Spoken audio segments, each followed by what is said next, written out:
Bonjour à tous, donc aujourd'hui cette vidéo a pour objectif de vous apprendre à utiliser le microscope polarisant. Alors le microscope polarisant, c'est un microscope utilisé en géologie. Il va vous permettre d'observer les roches et d'identifier leur structure ainsi que les minéraux qui les composent. Pour être observées, ces roches doivent laisser passer la lumière, tout comme vous l'avez vu pour les préparations microscopiques de biologie. Alors pour laisser passer la lumière, les roches en question vont être préparées sous forme de lame mince. La lame mince contient une fine tranche de roche d'environ 30 micromètres.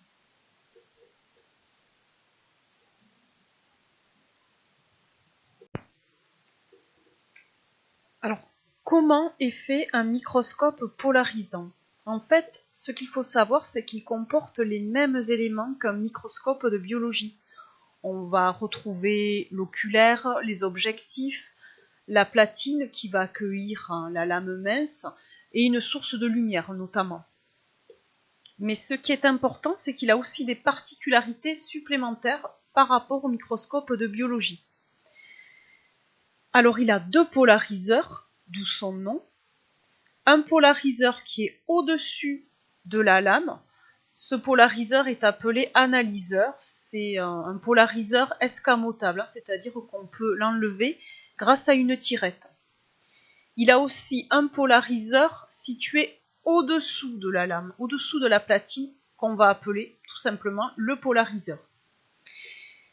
Ce microscope polarisant possède en plus une platine tournante, chose qu'on n'avait pas sur un microscope classique de biologie, une platine tournante donc qui va accueillir la lame.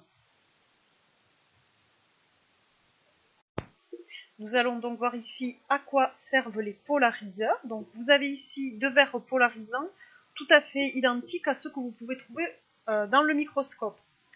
Alors dans le microscope, ils sont superposés et si on modifie leur position respective en faisant tourner l'un, on voit apparaître une plage noire. En fait, la lumière ne passe plus.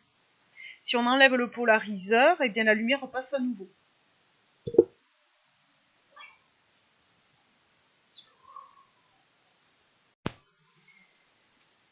Alors, nous avons vu que les polariseurs permettaient d'avoir une plage complètement noire. Et on va expliquer comment cela est possible. Alors, vous avez vu que nous avions deux polariseurs, comme dans le microscope. Donc, il y a un polariseur au-dessus de la lame, qu'on va appeler l'analyseur, et un autre polariseur sous la lame, bien qu'on va nommer polariseur. Alors, le polariseur comme l'analyseur, en fait, ce sont des plaques striées de lignes parallèles. Les rayons lumineux, quant à eux, il faut les imaginer comme donc des rayons vibrants selon un plan, qui est représenté donc ici par la flèche. Alors, le verre polariseur, lui, bien, il va arrêter les rayons qui vibrent selon un plan non parallèle à ces stries.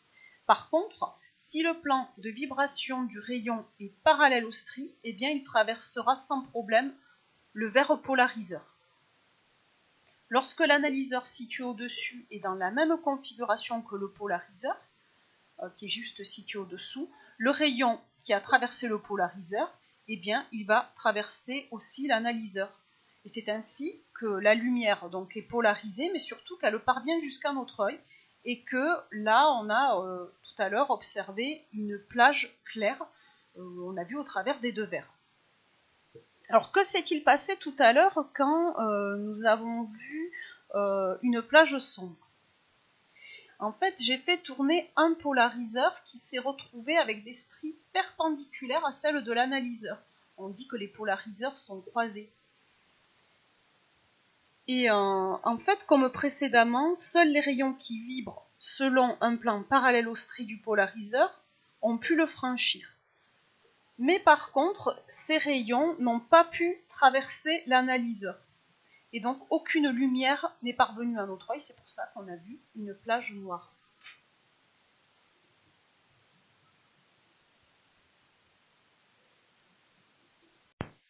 Alors, à quoi ça sert d'avoir une plage noire? A priori, à rien. Ça va devenir utile quand on va intercaler une lame mince entre les polariseurs croisés. Ils vont faire apparaître des propriétés optiques des minéraux qui vont faciliter leur détermination. Donc ici, les minéraux, vous les voyez apparaître de différentes couleurs, parfois gris, parfois noir, et c'est ce qui va vraiment permettre leur détermination. Comment donc utiliser le microscope polarisant? Alors tout d'abord, il faut faire le noir, mettre l'analyseur en place en tirant la tirette, et puis ensuite croiser les polariseurs en faisant tourner celui du bas. Donc normalement, dans le champ du microscope qui est à droite, vous devriez voir le noir apparaître. Et dès qu'on enlève la tirette, ce noir disparaît. Donc maintenant qu'on a enlevé l'analyseur momentanément, on peut placer la lame mince sur la platine. Donc là, on a quand même besoin de faire une petite mise au point à l'aide des grandes vis.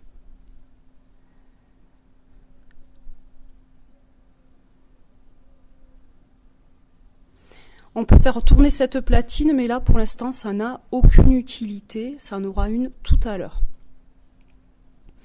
Donc, on peut distinguer au moins 2 minéraux différents. Et là, lorsqu'on passe en lumière analysée en tirant la tirette, ces minéraux font apparaître des propriétés grâce à la lumière polarisée analysée particulières. Alors certains sont très colorés, d'autres sont striés. Et alors la particularité, c'est que lorsqu'on fait tourner la platine, les couleurs sont changeantes et c'est ces propriétés-là qui vont nous permettre de déterminer les minéraux. Alors je ne vous en donne pas le nom puisque vous devrez les retrouver lors du prochain cours. Donc vous voyez qu'on peut très facilement passer de la lumière polarisée analysée à la lumière polarisée simple qu'on appelle lumière naturelle.